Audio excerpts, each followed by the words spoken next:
Saga Sounds.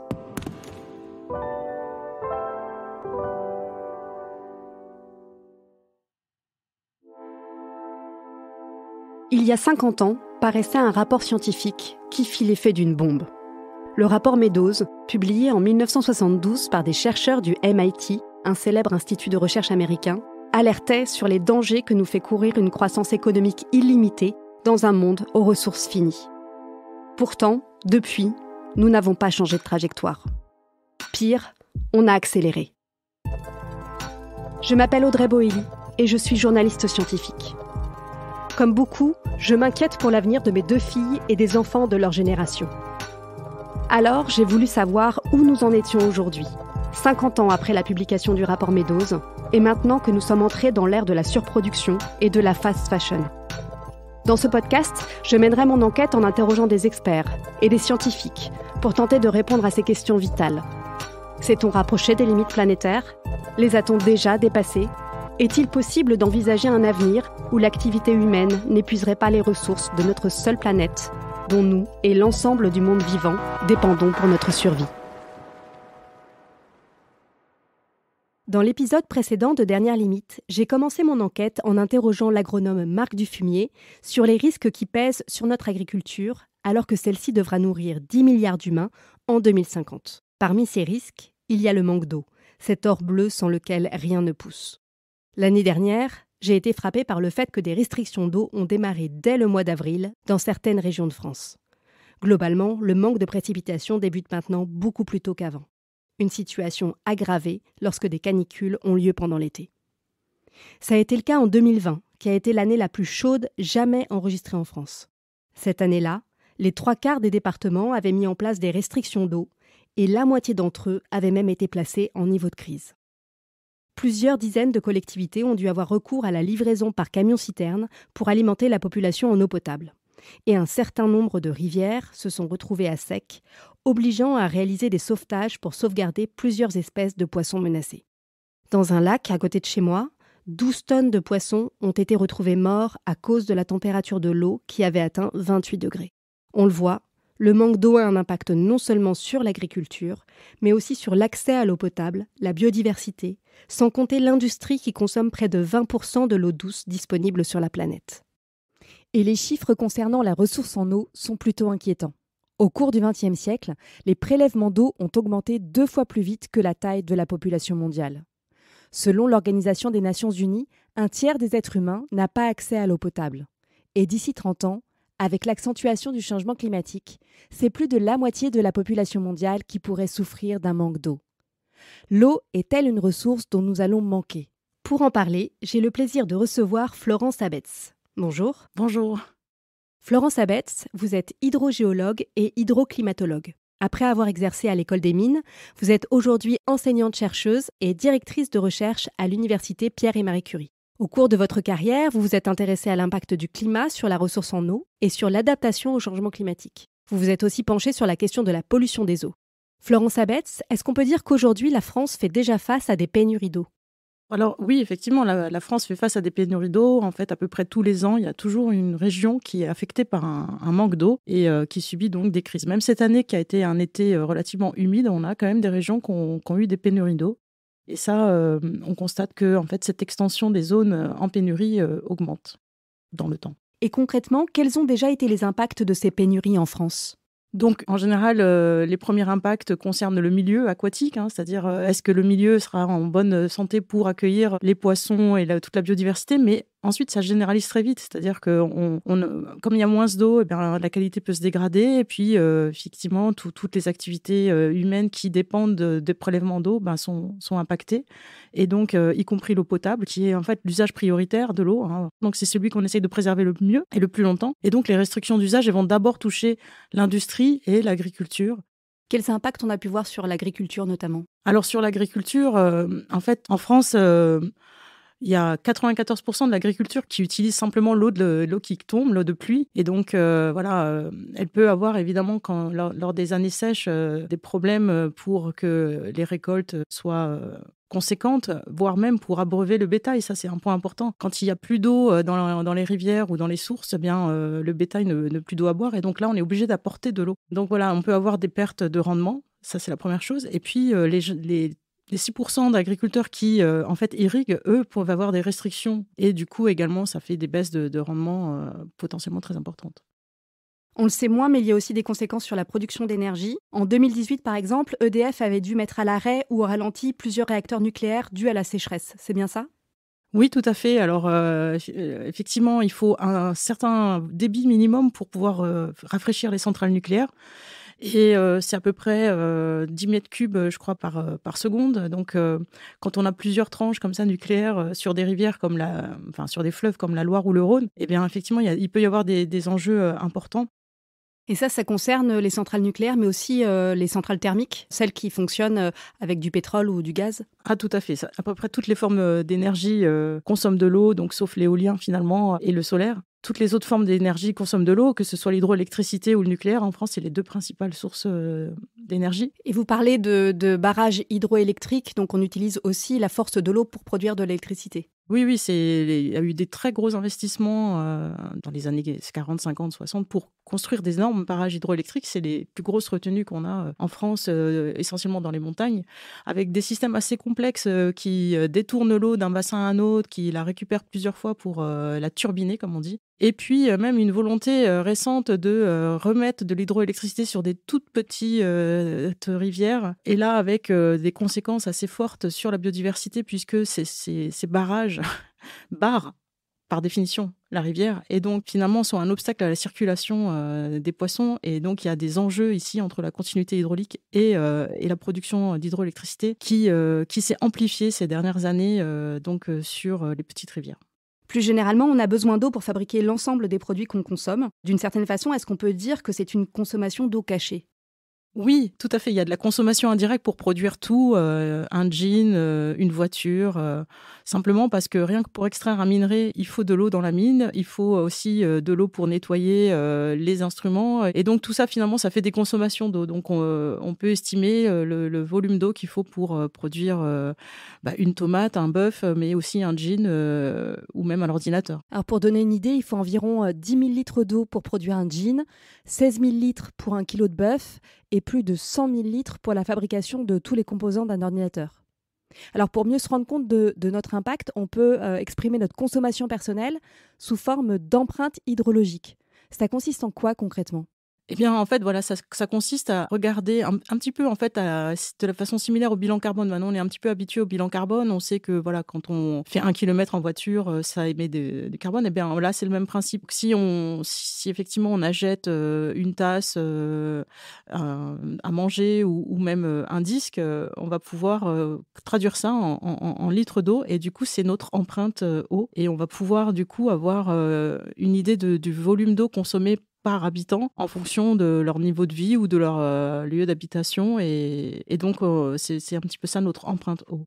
Alors en France, on a une empreinte hydrologique importante.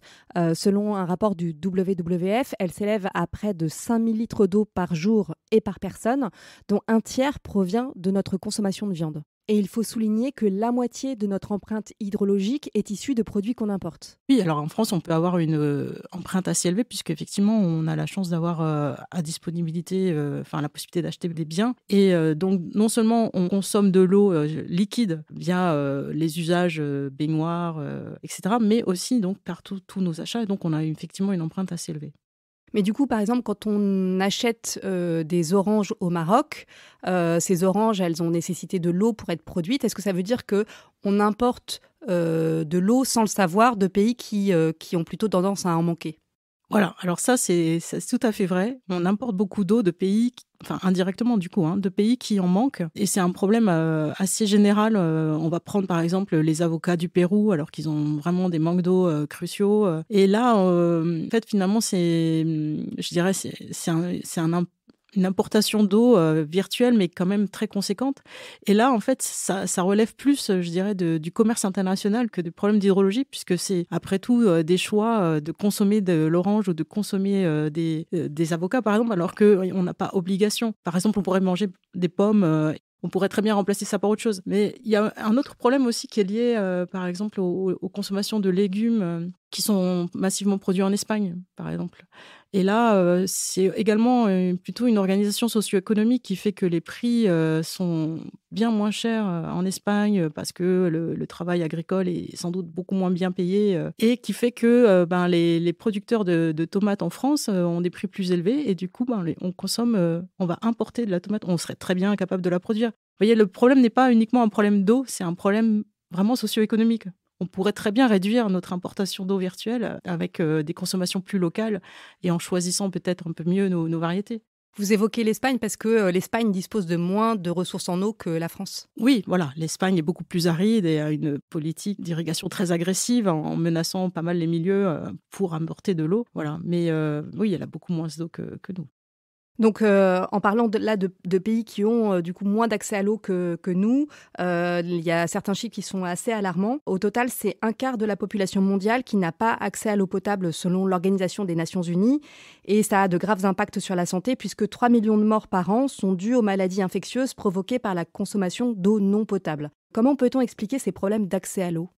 Vous l'avez dit, on parle bien d'accès à une eau potable, c'est-à-dire dont la qualité de l'eau est compatible avec l'alimentation. Voilà, on ne dit pas que les gens n'ont pas du tout accès à l'eau, c'est encore autre chose, c'est que l'eau, elle n'a pas la qualité nécessaire pour ne pas tomber malade, c'est bien le cas. Il faut bien se rendre compte que l'eau de pluie, donc on peut la consommer normalement une fois qu'on l'a un petit peu minéralisée, mais toute l'eau qui coule dans les sols peut potentiellement être polluée et nécessiter des traitements. Et c'est le cas particulièrement dans les zones urbaines où on n'a pas de réseau d'assainissement et donc où nos rejets vont polluer cette eau, c'est-à-dire que c'est nous-mêmes qui polluons cette eau. Et puis, bien sûr, par les activités industrielles ou agricoles. On entend beaucoup parler en ce moment du chlordécone, par exemple. Le chlordécone, c'est un pesticide qui était utilisé, un herbicide dans les plantations de bananes, qui a été utilisé massivement, même une fois qu'on savait que c'était quand même dangereux, et qui a une capacité de rester dans les sols et de continuer à polluer l'eau qui est vraiment très persistante. Et c'est un problème vraiment très marqué qui joue en fait sur la pénurie d'eau potable de ces îles, puisque du coup, l'eau souterraine étant polluée et non potable, eh bien, ils se retrouvent avec des pénuries d'eau plus récurrentes. Donc les problèmes d'accès à l'eau potable, c'est vraiment aussi associé souvent à des problèmes de non-traitement de l'eau ou en tout cas de pollution de l'eau.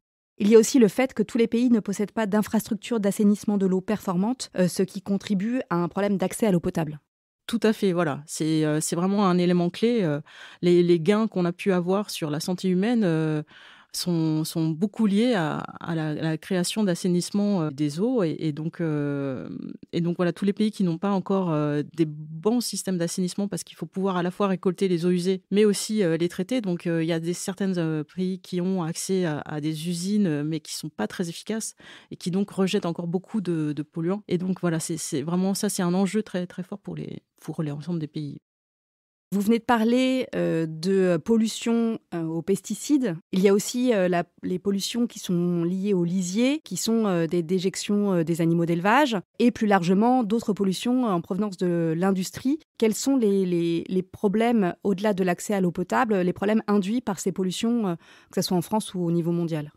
Alors, clairement, on a des gros problèmes avec tout ce qui est pollution des eaux. En Europe, par exemple, il y a une directive cadre européenne qui permet à tous les États membres de qualifier le bon état de l'eau. Donc, on a des très bonnes données sur l'Europe. Et malheureusement, on voit qu'il y a très peu de masses d'eau qui sont en bon état au niveau européen. Et les causes principales de déclassement de ce bon état, c'est la pollution aux nitrates et ensuite la pollution aux pesticides. En fait, plus aux nitrates qu'aux pesticides, parce que la norme prend peu en compte les pesticides, en fait. Mais voilà, rien que par la pollution par les nitrates, c'est vraiment dominant sur la dégradation des milieux aquatiques. Rappelez-nous d'où proviennent ces nitrates ? Donc les nitrates, c'est essentiellement des engrais azotés qui sont apportés par les agriculteurs sur les parcelles. Donc c'est ce qu'on appelle une pollution diffuse, parce que c'est un petit peu de pollution, mais partout. Et puis tous les ans, ça se rajoute. C'est comme le carbone, on émet un petit peu, on a l'impression que c'est pas grave, mais à force, ça se cumule. Et tout ça, ça finit par faire un problème qui est vraiment conséquent. Et pour les nitrates et comme les pesticides, on a vraiment cet apport conséquent et qui s'accumule dans les sols et dans les nappes. Et même si les rivières, parfois, ça peut aller, en fait, on va avoir, en particulier pour les pesticides, qui sont des molécules qui se dégradent plus ou moins vite et qui peuvent s'absorber sur les sols, on peut avoir un effet mémoire très long.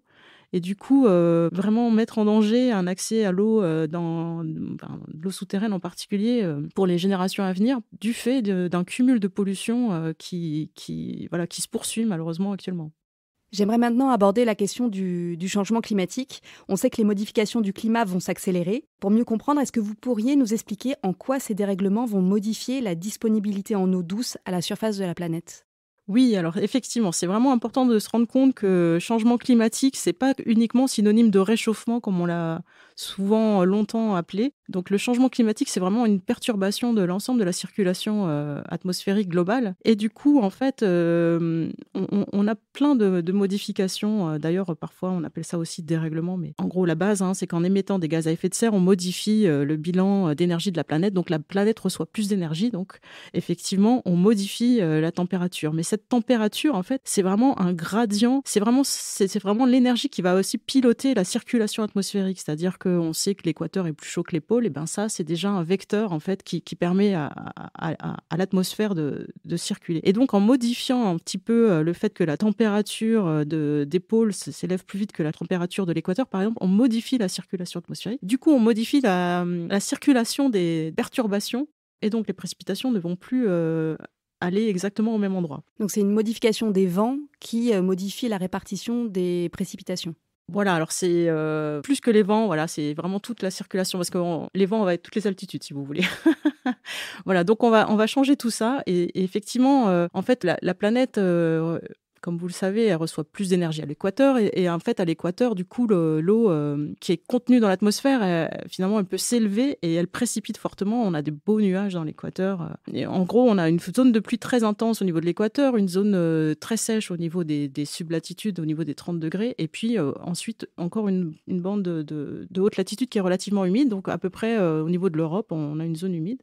Tout ça, ça va se décaler dans un contexte où on va avoir ces changements de température qui vont affecter le climat. Ça va se décaler du coup dans quelle direction ? La zone sèche au niveau des subtropiques va être plus large et elle va se décaler notamment vers le nord. C'est-à-dire que nous, par exemple, on va être touchés par un assèchement au niveau de la Méditerranée lié en partie au fait que, en gros, la zone sèche qui touche le Sahara va aussi se décaler un petit peu plus vers le nord. Et puis la bande humide qu'on a plutôt au nord de l'Europe, elle va également se décaler encore plus au nord de l'Europe. Donc on a globalement cette espèce de transfert un petit peu vers les hautes latitudes des zones sèches et humides. Et en plus, une intensification du cycle de l'eau qui est liée au fait que, comme l'air est plus chaud, il peut porter plus d'eau, il a plus d'énergie, il est capable de porter plus de vapeur d'eau. Et ça va générer finalement à la fois plus de précipitations, mais aussi plus d'évapotranspiration. Et ce qui fait que globalement, on peut avoir à la fois plus d'eau, donc plus de risque peut-être d'inondation, et également plus de sécheresse. Qu'est-ce que vous voulez dire par évapotranspiration ? Évapotranspiration, en fait, c'est la quantité d'eau qui tombe sur Terre, et puis sur Terre ou sur les océans d'ailleurs, et puis qui va ensuite de nouveau repasser en phase vapeur, c'est-à-dire tout à fait comme quand on chauffe une casserole et qu'on voit la vapeur d'eau qui sort de la casserole. Donc ça, c'est quand on apporte beaucoup de chaleur, mais en fait, ça se produit à toutes les températures. Le changement de phase d'eau liquide vers une phase vapeur, ça se produit tout le temps. C'est essentiellement, sur les continents, c'est essentiellement associé à l'évapotranspiration, c'est-à-dire au processus qui fait que les plantes consomment de l'eau en produisant de la biomasse. C'est le processus de photosynthèse, en fait. Donc, les plantes absorbent du carbone et pour cela relarguent aussi de l'eau. Et c'est le principal phénomène qui génère de l'évapotranspiration sur les continents. Et donc, c'est tout à fait, encore une fois, associé à l'alimentation, puisqu'on est, encore une fois, sur une production de biomasse associée à une consommation d'eau.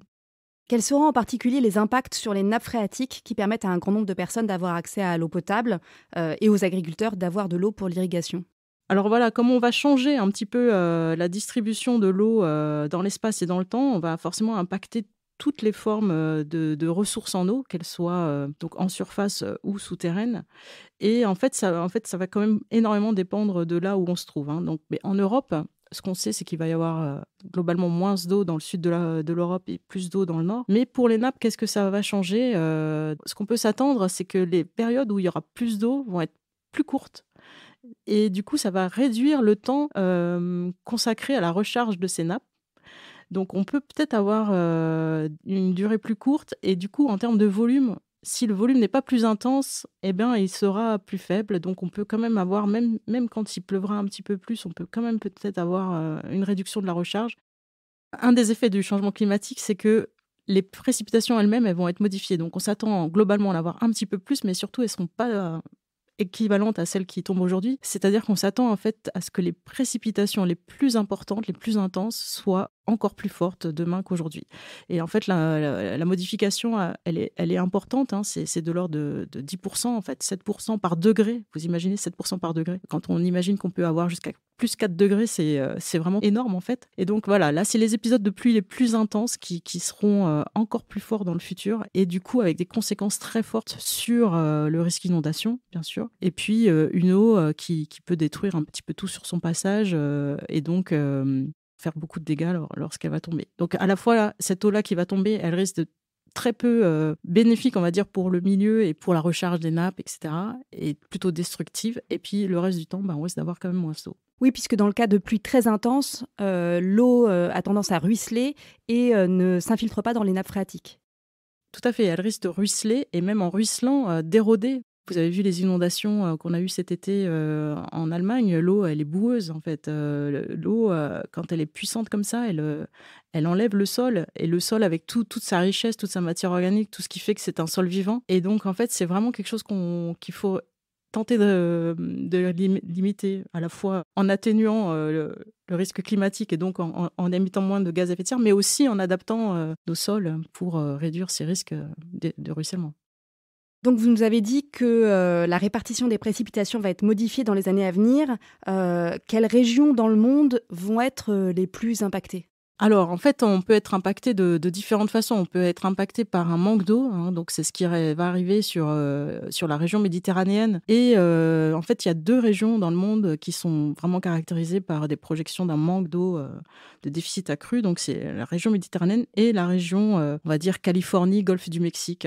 Or, on a pu voir ces dernières années que c'était des régions qui étaient très impactées par des sécheresses très intenses, très longues, avec des incendies énormes. Donc, on peut se dire que si on évolue vers des situations similaires, c'est pas réjouissant. Mais il y a d'autres régions qui vont être impactées par plus d'eau et ça peut être aussi catastrophique. C'est-à-dire que certaines moussons pourraient être encore plus abondantes avec des volumes très importants et des inondations qui pourrait durer très longtemps. Et c'est aussi un impact majeur qui est projeté du changement climatique. On parle d'une réduction de l'accès à l'eau dans des zones fortement peuplées comme l'Inde, le Pakistan, qui sont celles aussi qui devraient connaître la plus forte croissance démographique dans les décennies à venir. L'ONU parle de la moitié de la population mondiale qui pourrait souffrir d'un manque d'eau d'ici 30 ans. C'est un chiffre terrible qui annonce un véritable drame humain.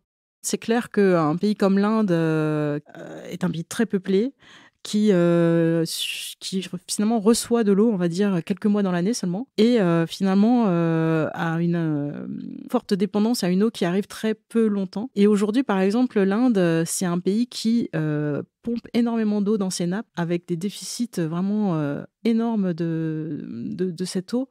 On est vraiment sur une gestion non durable, en fait, de cette ressource en eau dans les sous-sols. Et vraiment, l'Inde, c'est assez typique de ces régions où il y a énormément d'eau qui arrive en très peu de temps et puis ensuite plus rien, ce qui rend encore plus difficile finalement toutes ces problématiques d'alimentation et donc oui, un péril très clair pour toutes ces régions. Il faut aussi s'attendre à des conséquences sur la biodiversité. Moins d'eau, ça veut dire des sols plus secs et des rivières plus chaudes et asséchées à certains moments de l'année. Quelles répercussions est-ce que ça peut avoir sur la faune et la flore ? Alors effectivement, on s'entend avoir pas mal d'impacts sur la biodiversité, auxquels il faut rajouter bien sûr tous les impacts liés à la pollution, hein, parce que c'est malheureusement la combinaison de tout ça qui aggrave la situation de la biodiversité. Donc, par exemple, une des causes les plus importantes de la disparition de la biodiversité, c'est la perte d'habitat. liées à une simplification des paysages liés à l'agriculture finalement. Ensuite, on a la pollution et puis ensuite le manque d'eau, donc ou d'ailleurs l'excès d'eau. Mais donc tout ça, c'est des facteurs aggravants et en fait, et ils sont liés en même temps. Est-ce que des déserts pourraient apparaître dans certaines régions et même en Europe ? Oui, bien sûr, l'homme a des capacités incroyables et il a déjà été capable de créer des déserts. Par exemple, si on prend le cas de la mer d'Aral, qui s'est complètement asséchée. Avant, c'était un lac. Et puis, c'est devenu un désert. On a souvent en tête ces photos de bateaux dans un grand désert de sable. Aujourd'hui, il y a des tentatives pour lutter contre l'avancée du désert. Et en fait, ce qu'il faut comprendre, c'est que c'est des points de bascule qui sont assez fins, en fait. Personne n'imaginait que les prélèvements dans les lacs, dans la mer d'Aral, allaient conduire à un tel assèchement. Mais en fait, c'est un effet boule de neige. En fait, il y a des rétroactions qui se sont mises en place. On a commencé à avoir un peu moins d'eau, il a fait plus chaud, ça a été moins humide. Et hop, il y a un processus qui s'est développé avec, du coup, un petit peu un changement, justement, de la circulation atmosphérique qui a amené moins d'humidité et voilà. Et en fait, ça peut se produire à peu près partout. Et on n'est pas très bien capable d'anticiper ce qui peut se passer. Donc, il faut être assez prudent, il faut être assez humble, je pense, avec l'humanité et ne pas imaginer que chaque modification qu'on fait, c'est petit, c'est pas grave et ça n'aura pas d'impact.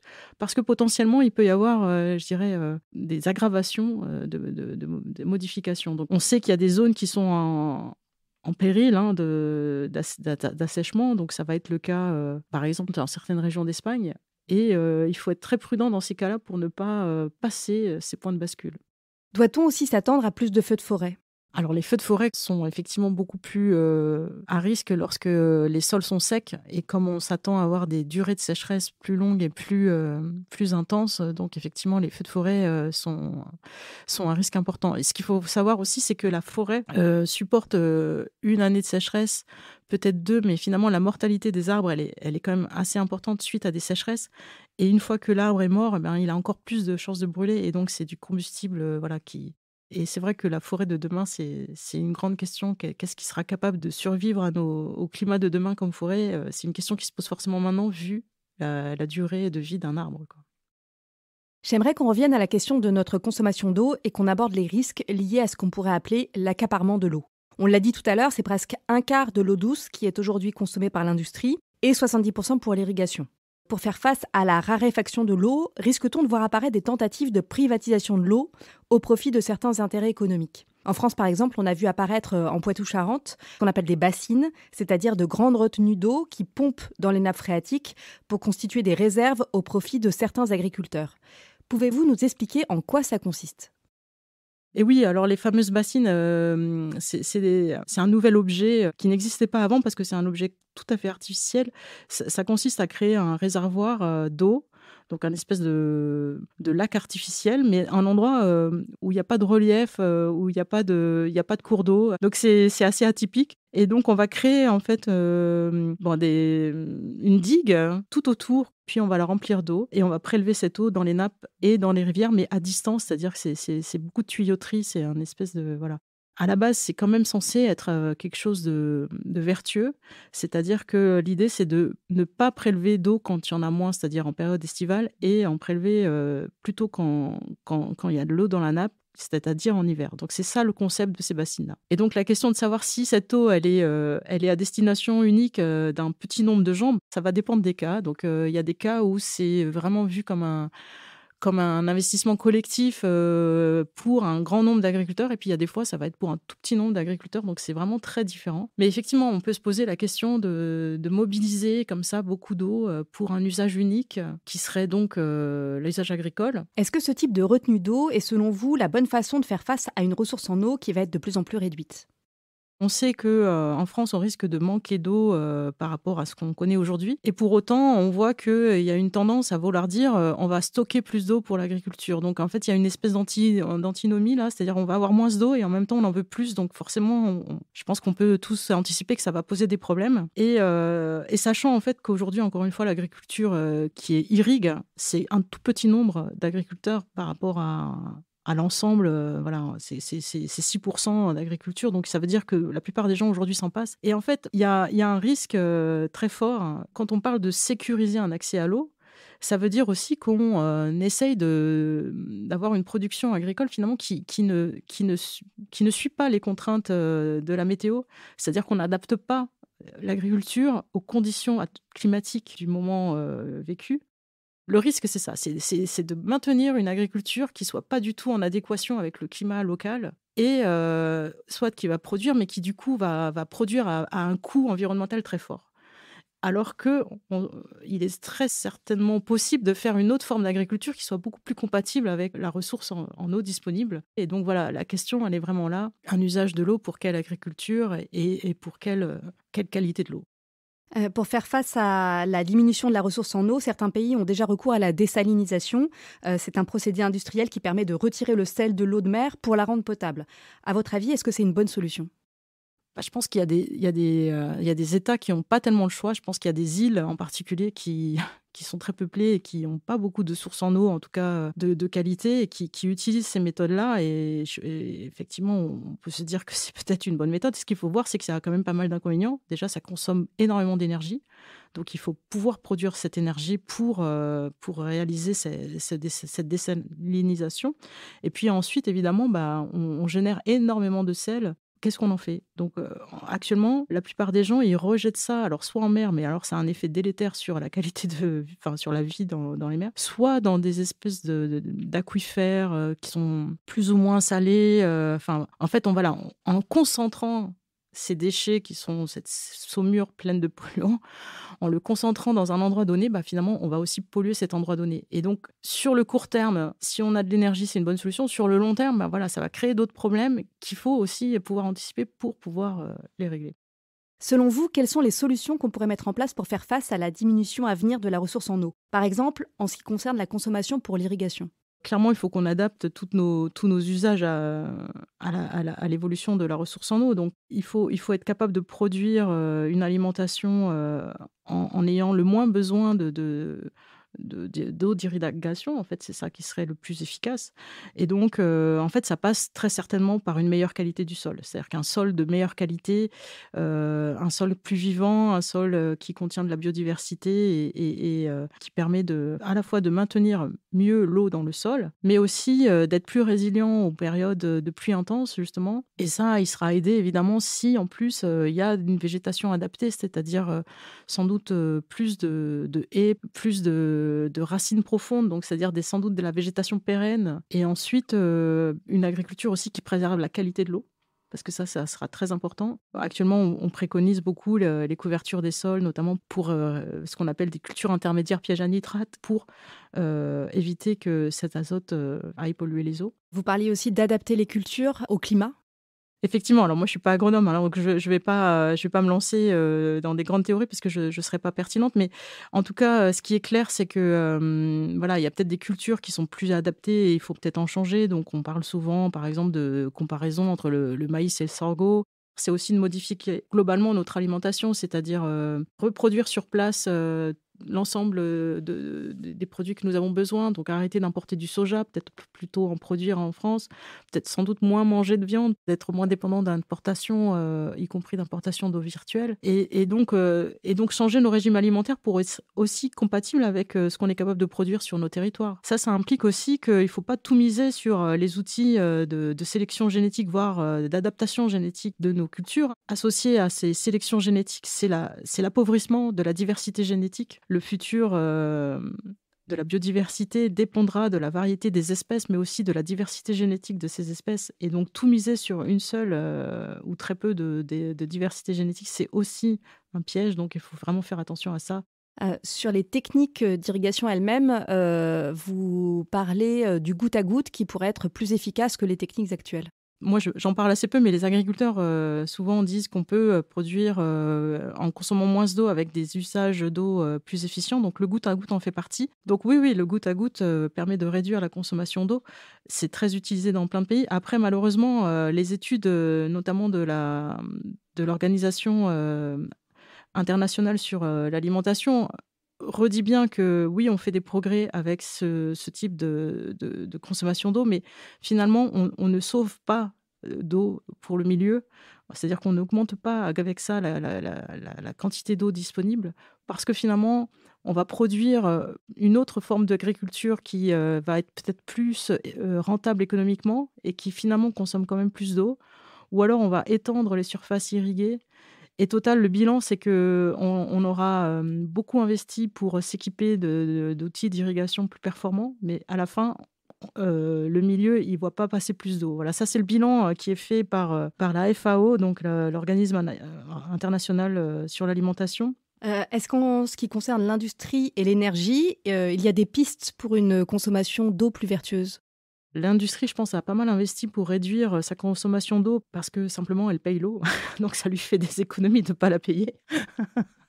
Et puis aussi, parfois, l'industrie amène beaucoup de pollution ponctuelle à l'eau. Et les efforts qui ont été faits dans le cadre notamment des différentes lois sur l'eau a permis aux industries de réduire leur pollution sur l'eau. Et aujourd'hui, il se développe par exemple des systèmes où ils essayent de partager d'une entreprise à l'autre leur consommation d'eau, par exemple. Donc une usine qui va devoir utiliser de l'eau pour se rafraîchir va pouvoir transmettre cette eau à une deuxième usine qui va l'utiliser pour un autre usage. Et puis en termes d'énergie, là, c'est quand même plus compliqué puisque l'hydroélectricité, ça va rester, je pense, un élément assez fort. On a déjà des gros équipements en France, hein, donc il y a peu de raisons d'imaginer qu'ils vont s'être réduits. Par contre, un des risques éventuels, évidemment, c'est que ces barrages ne se remplissent pas. Ça a été le cas, par exemple, cette année aux États-Unis, hein, où la production d'hydroélectricité dans le lac Hoover notamment, a dû être arrêtée.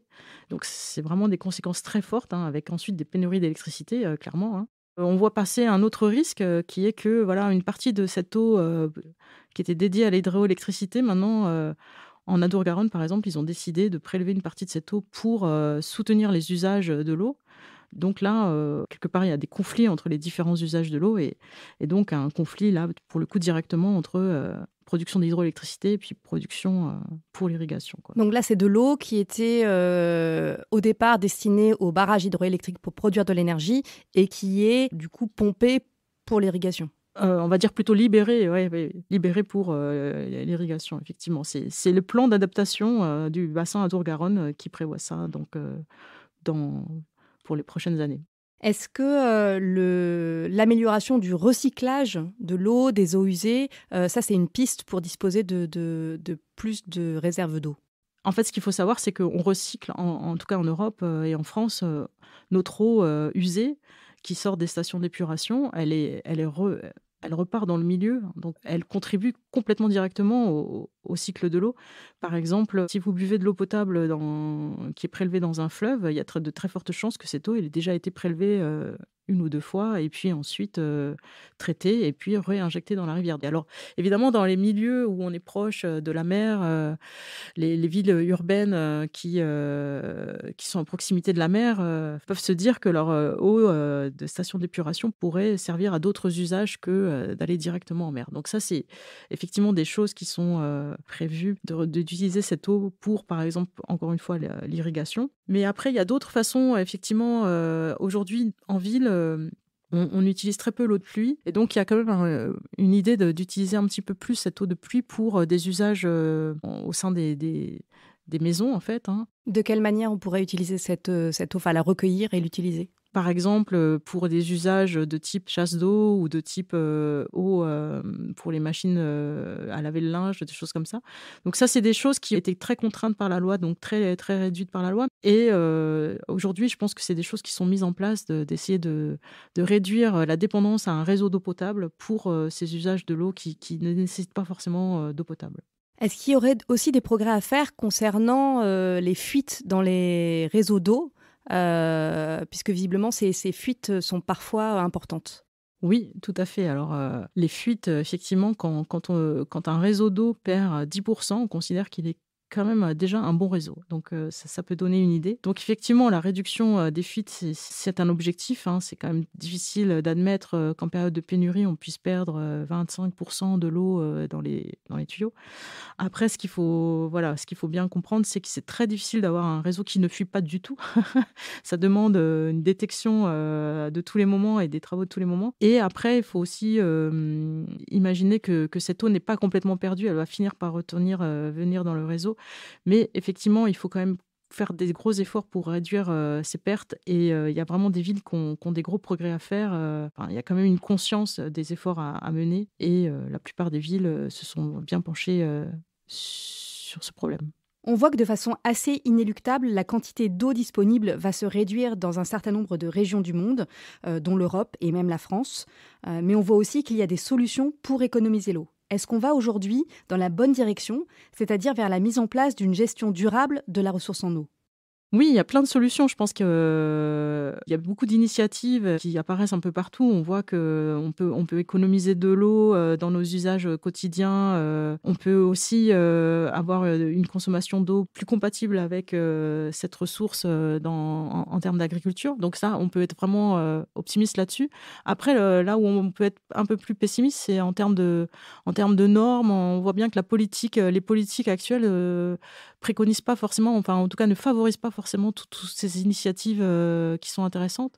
On peut le voir avec, par exemple, la politique agricole commune, là, qui ne favorise pas spécialement, on va dire, des pratiques agricoles qui soient compatibles avec une bonne qualité de l'eau. On sent que même s'il y a actuellement beaucoup d'idées, il reste encore pas mal de freins, y compris des freins économiques, voire même politiques, je dirais. La vraie question, c'est de consommer l'eau vraiment utile, c'est-à-dire ne pas forcément tout irriguer. Est-ce que c'est vraiment nécessaire d'irriguer, par exemple, des vignes ? On peut se poser la question. Aujourd'hui, c'est peut-être très bien et il n'y a pas de conséquences. Peut-être que demain, s'il y a plus de pénurie d'eau, il faudra se poser la question. Vraiment, la question, c'est ça. De l'eau pour quel usage et avec quel impact sur la qualité ? Après, une fois qu'on s'est collectivement mis d'accord là-dessus, je pense que l'eau, c'est un bien commun. Ça, il faut bien l'avoir en tête. Ça ne peut pas être décidé uniquement par un petit nombre d'usagers. Donc, il faut ce soit un accord collectif. Et ensuite, une fois que tout le monde, finalement, est d'accord sur le fait que cet usage est prioritaire et est important, le faire. Voilà. On peut parfois avoir l'impression que tout va de mal en pire, mais on a quand même toujours moyen d'améliorer les choses. Donc là, pour le coup, on a une bonne perspective d'amélioration. Donc c'est le bon côté des choses. Il faut prendre la mesure des efforts à mener et puis réussir à les mener. Merci beaucoup Florence Abetz d'avoir répondu à mes questions. Pour en savoir plus, je conseille le visionnage du documentaire produit par Arte qui s'intitule « Sécheresse en Europe, catastrophe en vue », ainsi que le livre « L'eau en péril » de Denis Lefebvre et de l'hydrologue Vasken Andréassion. Dans le prochain épisode, nous parlerons aussi d'eau, mais salée cette fois. Plus de 3 milliards de personnes dépendent de la mer pour se nourrir. Nous verrons pourquoi l'océan souffre de la surpêche, de la pollution et du réchauffement climatique, et comment faire pour ne pas épuiser cette ressource précieuse qui est aussi un incroyable réservoir de biodiversité. Avons-nous dépassé les limites des écosystèmes marins ? Pour le savoir, rendez-vous au prochain épisode de Dernière Limite.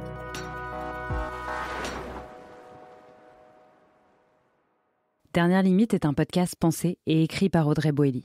La réalisation et la musique sont d'Emma Chevalier, l'illustration de Chloé Nicolai et la production Saga Sounds.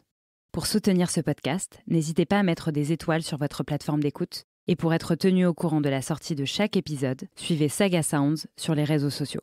Et retrouvez-nous tous les mercredis pour un nouvel épisode de Dernière Limite.